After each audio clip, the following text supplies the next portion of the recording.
السلام عليكم ورحمة الله وبركاته. اليوم بدي أعمل معكم نوع من العجة، واللي هي عجة الكوسة. مثل ما لكم شايفين بالصحن، وصفة كتير مغذية وخفيفة. أنا اليوم عملتها مع الأكل، بما أنه بشهر رمضان الواحد بيحتار إيش بده يساوي، فعملت هالعجة وجنبها لبن وخيار التساتسيكي بسموه باليوناني. أنا عملت الخيار مبروش مشان ناكله مع العجة. فيلا معي لقلكن على المكونات وكيف بدنا نساويها.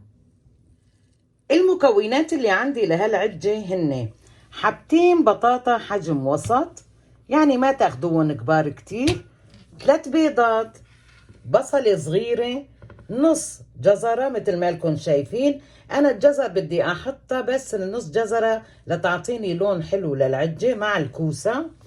عندي هون كوساية كبيرة تقريبا 300 جرام، سنين توم، ومنحتاج ل3 معالق طحين، فلفل أبيض، 7 بهارات، بابريكا ناعمة طبعا، وعندي ملح وزيت للقلي. فقبل كل شي بدي أقطع الكوسة لشرائح وأفرم البطاطا والجزر، وبتشوفوا الطريقة كيف. أخذت هي المبشرة، تشوفوا كيف نحن بنحسن يعني نعير حسب السماكة اللي بدنا إياها، بدها يكونوا شرائح رقيقة. وإذا ما عندكم مثل هالقطاعة فبتقدروا تبرشوا الكوسة.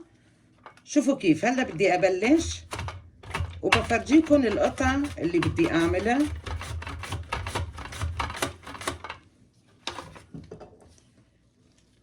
بهالشكل هاد بعملها كلها، وبدي أحطها بجاط صغير وأحط عليها ملح. خلصت من تقطيع الكوسة، شوفوا كيف شرائح كتير رقيقة. فرح أحطهم مثل ما قلت لكم بجاط صغير، وأحط لهم ملح وأعيفهم تقريبا 10 دقايق لحتى تدبل الكوساية عنا وتطلع المي اللي فيها. طبعا الكوسة لازم نحط لها ملح لحتى وقت القلي يكون سهل، ما يكون فيها مي. هلا هيك منرش شوية ملح.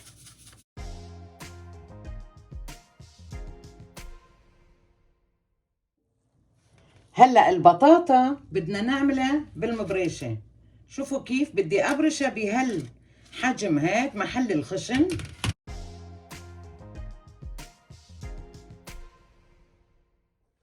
وهي البطاطا كمان مثل ما لكم شايفين خلصتها برشتها، يعني بتطلع شرائح كتير رقيقة.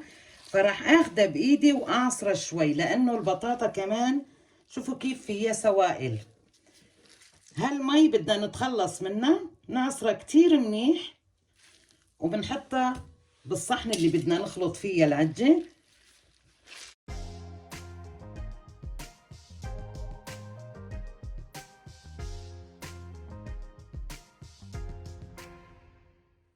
وهلأ بدي أبرش النص جزرة بهالحجم هاد، طبعا كتير صغير، لازم تكون شرائحها أصغر من البطاطا.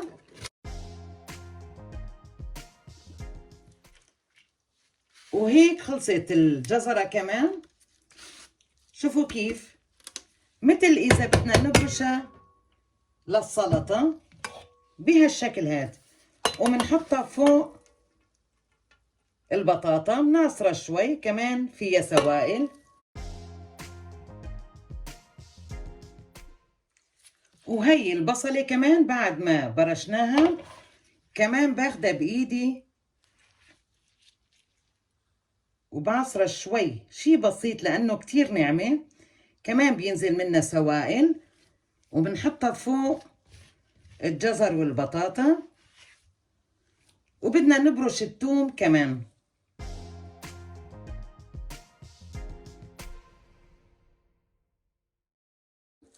هلأ بدنا نجهز العجة، فراح نحط البيض فوقهم، وبدنا نحط التوابل نخلطهم منيح وبعدين بنحط الكوسة.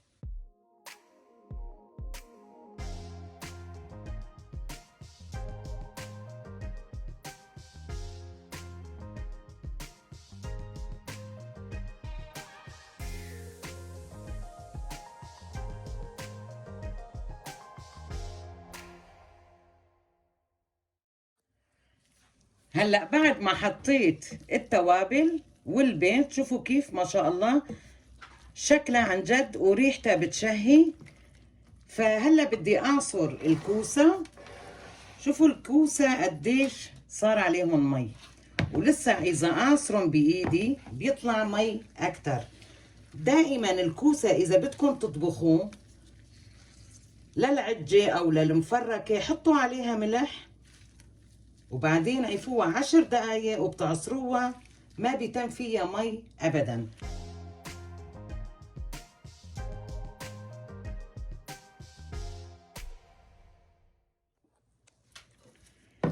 بعد ما حطينا الكوسة بنخلطها هلا كتير منيح مع بعض، وبدنا نحط الطحين. طبعا الطحين لحتى تتماسك العجة معنا وما تفرط.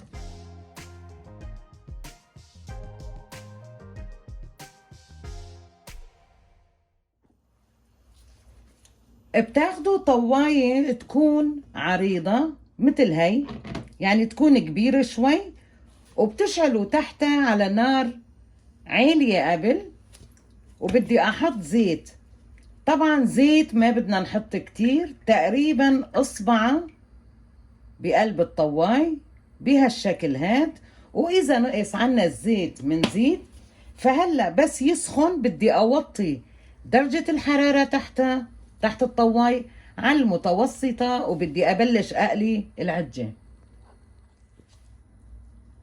هلا سخن الزيت بمعلقة كبيرة، طبعا حسب الحجم اللي انتو بتحبوا. انا اخذت معلقة كبيرة شوي وبدي ابلش احط.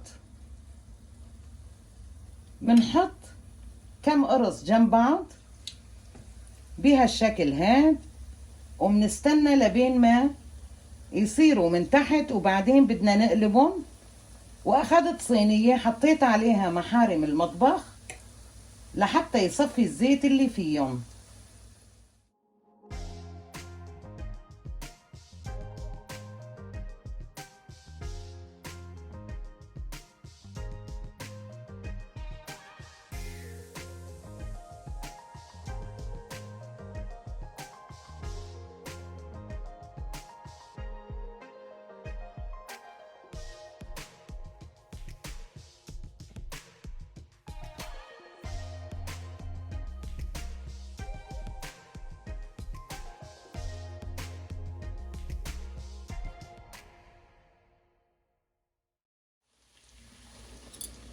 هلا هيك خلصت الكمية اللي عندي. ما شاء الله شكلها وريحتها بتشهي مثل ما لكم شايفين. هدول كمان خلصوا، فرح طفي النار واشيلهم. وجبة كتير خفيفة طيبة مع الاكل. بدي اعمل جنبها لبن وخيار، هي كتير طيبة مع اللبن والخيار. فبتمنى تنال اعجابكم، وانتو كمان ساووها وراح تعجبكم اكيد، لانه كتير الكوسة طبعا كلياتنا بنحب الكوسة. فوجبة سريعة مثل ما قلت لكم. وبتمنى تشتركوا بالقناة وتحطوا اللايك وتفعلوا زر الجرس. وشكرا كتير على المتابعة، وبلاقيكم ان شاء الله بفيديو جديد وبوصفة جديدة.